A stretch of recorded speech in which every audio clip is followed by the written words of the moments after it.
وقاعده يا اختي بدور في الشيبسيات، لقيت ده نازل جديد او تقريبا نازل من زمان وما اعرفوش. وبعدين بقول له الراجل ده نوعه ايه، قال لي ده اللي بيروح الجيم وكده. قلت له طيب ما فيش مشكله، اللي بيروح الجيم دول احسن مني في ايه، اجرب وادوق. بصيت بقى هنا على الصوره دي، اي حاجه بقى فيها لحمه تشدني اليومين دول، انتوا عارفين. عمر دقه وقال عليه عظمه.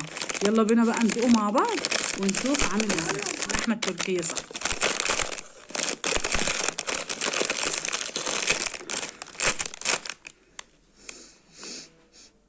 ريحته مشهيه على فكره. عايز واحدة.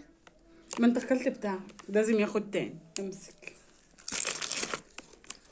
لا مين؟ انت حلو. عظمة. طبعا حلو جدا بصراحه يا جماعه، عظمه. عايزاكم تجربوه.